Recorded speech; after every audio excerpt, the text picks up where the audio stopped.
If you could. Thank you, Senator Shope. Appreciate it. And other senators, Senator Borelli, Semper Fi. Semper Fi. Semper Fi, sir, and Mr. Chair. Thank you. Thank you. Sorry, that was, You're that was my Mr. fault. Parsons. You're welcome. So the question is, a few years ago, I gave you a challenge coin. Excuse me? A couple of years ago, I gave you my challenge coin. Yeah, all right. Okay. I got it. Now, I have it on you. I got it. I got it. Mine's in the Well, anyhow, I'm here to testify on behalf of positive that the bill concerning psilocybin for therapeutic treatment, and I'd like to tell my story very quickly. I grew up in East Baltimore, main streets, murders, robbings. I mean, oh my God! A guy across the street from me was beat to death. They found him and his teeth in different parts of the house. I mean, things like that. I was a victim of armed robbery. The guys that robbed me decided to shoot me, and tried 3 times. He couldn't muster the nerve to pull the trigger. I was out of 8 of us that picked him out of a lineup. I was the only guy that would testify, and that took care of business. Anyhow, I left from Baltimore. I joined the Marine Corps when I was 17. My mother, she had the sign so I could get in, and it was me, my friend Charlie, and my friend Aggie, and we went through basic training in 1968, and we came home on boot leave. My friend Aggie was stabbed to death home on leave. And so he never made it to Vietnam, just Charlie and I did. When I got to Vietnam, Charlie and I, we went to different units. Charlie was with 1st Marines, and I was with 1st Battalion, 26th Marines, and we were at a place called Hill 190, which overlooked on one end rice paddies as far as you could see, and on the other end it was mountains and jungle. Our job was to keep the North Vietnamese out of those small villages, and they'd go in there, terrorize the villagers, and take whatever rice they had and use that to feed the troops. And we did a pretty good job of that. But to do that, what we would do is we'd set up ambushes every night, and if they'd walk our way, well then we'd ask them to leave. When I first got to my squad, the guy who had been there the longest was there 6 weeks. Everybody else left either on a stretcher or in a bag. I wasn't with them 4 hours when I seen my first combat. That first night, I saved another Marine's life for sure, and I got the only kill I'm sure I had. I shot a snake. Yeah, I know. And we seen combat every night, most every night, and I lasted 30 days. And after 1 month, I was wounded. Going through a village at night, I hit a tripwire, and that pretty much tore up my legs and left elbow. And I was medevaced out to Japan. And from my buddy Charlie, he was ambushed. Enemy hand grenade came in. He lost both his legs, one of his arms. He lives down in Carolina now. So in any case, the point I'm trying to make, the Marine Corps for sure, when it comes to combat situations, is always the tip of the spear. We are where it's hot, and we go in first, and that's what we're trained to do. So if you do that, it's not for the faint of heart. You're going to come out a changed individual. When I rotated and I came home, I was changed indeed, in good ways and bad. In the good ways, the Marine Corps taught me responsibility, that it's sacred. Discipline, not discipline in the sense of punishment, but discipline there was plenty of that, but discipline in the sense that you know, you had something to do, you had to do it. You didn't have to like it. They told me that I could, you know, accomplish way more than I ever dreamed I could, and they taught me that I was proud that I could do so. When I came back, I went to college and graduated magna cum laude, which is great because I was failing every subject in high school when I joined the Marine Corps. I showed my teachers my orders, and they all passed me out of pity because of the war going on. So, you know, I go to Marine Corps, not only my high school diploma, but you know, a lot of that I accomplished. Well, after that, I taught myself how to program a computer from a book I bought at Stanford while I was killing time. I never went to Stanford other than to the bookstore, and bought that book. And then I used that. I started my first business, Parsons Technology. I invested $40,000 in that business. It was shrink wrap software. I sold it for $64 million. I invested most of my money in what became GoDaddy. Came within a whisker of going broke, and I come out of that deal with over $3 billion. So that now I run 1473, and I run 14 businesses, but that keeps me sharp, I like to think. Now all the changes in me weren't good. There's a lot of negative changes. The first change was, I mean, I was very different from the guy that left for Vietnam. You know, the guy that left over there was, you know, while I've always been a little intense on account of my childhood, I was still a pretty happy guy back then. And like going places, like meeting people and so forth. When I came back, all that had changed. When we came back from Vietnam, you know, we really thought that we did something, but we weren't welcomed home at all. Instead, many of us were greeted by protesters, banners, names like, you know, Nazis, drug addicts, baby killers, on and on and on. And so anyhow, to this day, we remain the only troops who ever fought for this country that were never welcomed home. So I came back. I had a flash temper. I suffered from depression, and no matter where I was, I never felt like I belonged or that I wanted to belong. And it was hard. I mean, and I knew I was different, but I didn't know why. Nobody talked about PTSD back then. You know, that was in 1970, 74, 75, 1980. What they did, you know, they called it shell shock, battle fatigue, and stuff like that. As time went on, I got to realize that there is something called PTSD, and got to realize what it is, and I knew for certain that I had it. I can tell you it made my life, which should have been so much easier, a lot more difficult. I had 2 divorces, both of them due to PTSD, me being very difficult to live with. Both of them, my first and second wife, hung on as long as they could, God bless them. And then I got my walking papers. And then it was in 2018 that I read Michael Pollan's book, How to Change Your Mind. And How to Change Your Mind is a treatise on plant-based medicines, how they've been used through history. You know, some of us will call them psychedelics. Some of them will still call us plant-based medicines. And these have been used for millennia in many cultures that are far ahead of us in treating mental illness.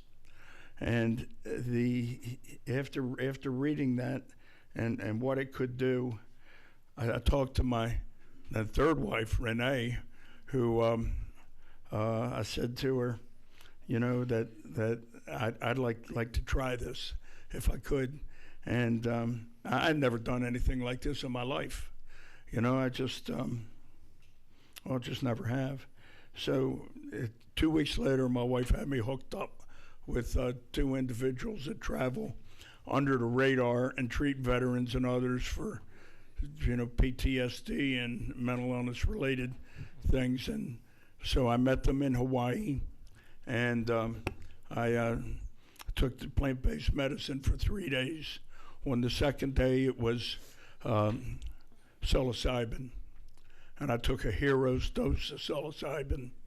And what I'm going to tell you is true. I swear to God, this is true.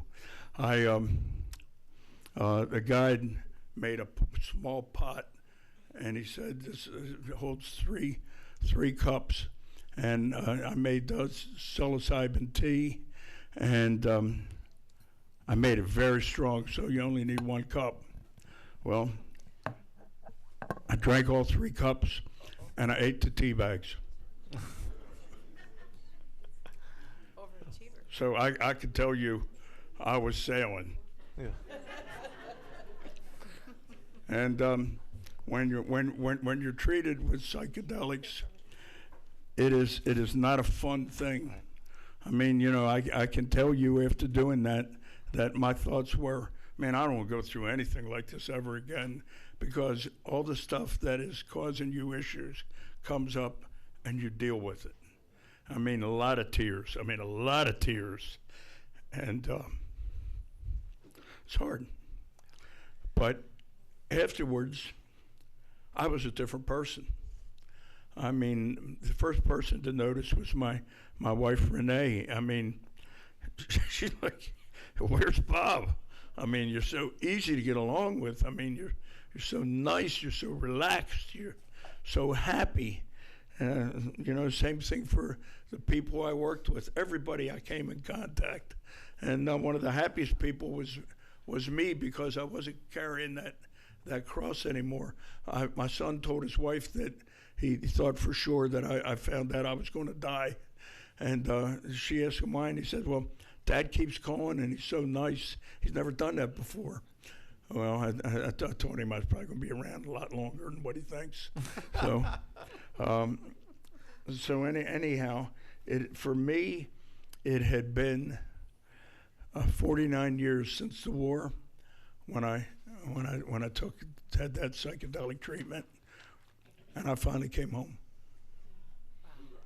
And I mean, it's been a profound change for me. I went through the training one more time, and it was with 2 guys that were in my rifle squad. One was the squad leader. He did the whole 13-month tour you talked about, somebody wrapped tight. And the other guy was our machine gunner. And I went through it with him for 3 days, and I mean, tore both of those guys up pretty good. It was easier for me the second time, but now they can talk to their family about the war, tell their sons what they did. They're happier, they're easier. I mean, the change is remarkable, and the downsides, none. No downsides. As far as somebody taking this and misusing it, I don't know why they would do that. I mean, it is not a happy thing. So anyhow, since then, I have made it a point to never invest in any money-making thing that has to do with plant medicine or other things like that. And the reason I don't is so I have more credibility when I talk. But I have been investing in some nonprofits to help them get along on their way for psychedelics. So far, I have donated $14 million, $5 million to the Mount Sinai Center for Psychedelic Healing, the $1 million for the Bronx VA for treating veterans, University of California at Berkeley, $6 million to help them with general psychedelic studies as to what else this can do. One of the wild things that they're doing, which is just great, is critical periods. There's like, for example, there's a critical period when a child is a certain age where they can learn a language very quickly. And when that critical period's open, they can do that. But when it closes, not so easy. Well, it's the same thing for people that have inflammatory responses.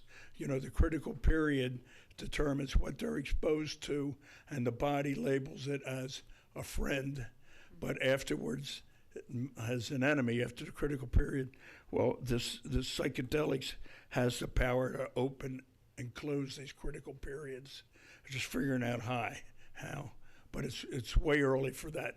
But I mean, it's just another one of those just wonderful, wonderful things that it does. Another $2 million to MAPS. We did the first, the second, and the third studies for MDMA, and we believe that's going to be approved by the FDA sometime in my life. Loma Linda University and the Bill Richards Healing VA Center, both $200,000 for treating veterans. So that's it. That's it. I mean, that's a lot, and I got to tell you, I was sitting at home on Veterans Day, and I saw your interview with Troy Hayden. I think it was on Channel 10, and I said to myself, this is something I'd already been kind of looking into, and to hear your endorsement of it and the way that you described it on that interview, and then again just here in front of us today, it makes me know that we're doing the right thing. Oh, I think so, and I think should we be blessed enough to have this bill passed and it become law, I think what we will find out is how remarkable this is for us. It'll be a renaissance of sorts, because it'll certainly help us, those who really need it. And I'll tell you what, Senator, and I know everybody we know is at least a little nuts. I think especially if you're in this job, you have to be just a tad bit. So. There you go. I think I got here. Exactly. I would, before I open it up for any committee members to ask questions, I just want to, again, thank you for your service to this country. Yes. Thank you for being, who you are and the investments that you have made to the research of this critical component to coming home is going to be talked about for decades and decades to come. And I think that we are on the precipice of doing something truly remarkable for a lot of the people in this room. I've had people come up to me after the press conference. I had 2 individuals that were in town on another piece of legislation that deals with veterans. We had dinner last night, and when they found out about this bill, because they're not from Arizona, all they wanted to talk about was their experiences and how they had to go elsewhere outside of the country for treatment. What you're doing and what I think we're trying to do together is going to be an amazing story to tell for many, many of our family members and our friends. So I'd ask the committee if they have any questions. And I think Mr. Borelli wants to offer you a token of his friendship as well. Mr. Parsons, this is my challenge coin. I tell everybody, every human being is like a coin. There's 2 sides to every coin, your past, your present. My past was a gunnery sergeant in the Marine Corps. I was successful because of my Marines. You understand that part. I'm in the state Senate because a lot of people in my district put their faith and trust and confidence in me to come here and serve them. We come from a world where honor, courage, and commitment is an everyday way of life. That's not a marketing slogan. That's just the way it was and is, right? Yes. Every coin has value. I hope you value this coin as much as I value your service to this country. Semper Fi. I will, sir. Welcome in, brother. Thank you very much. Thank you, Senator. Senator one of Birch. the things I think I might have said, but if I didn't, I'd be remiss not to repeat it. Everything I've ever accomplished in my life, I owe to the Marine Corps, because they turned me right around. Man, the military does that. Exactly. Senator Birch, did you have a question? Or oh, no, okay. Any questions from the committee? Or thank you very much, sir. We appreciate you. Thank you, sir, very much. Mr. Thank you, Chair. Senator Oh, Barilli. Thank you very much. Thank you. Mr. Chair, if I may, just one little quick thing, Mr. Parsons. Mr. Parsons, Bob, that's an American Express card. Don't leave home without it, because if we ever catch you out at a pub and I put my coin on the bar, you owe me a beer if you don't have that coin. However, if you do have the coin and I coin you, I gotta buy you a beer, and of course, and then I'm in trouble if everybody else slaps their coin on a bar. So, Senator, I'll buy you a beer. hoorah, Senator. Thank you very much.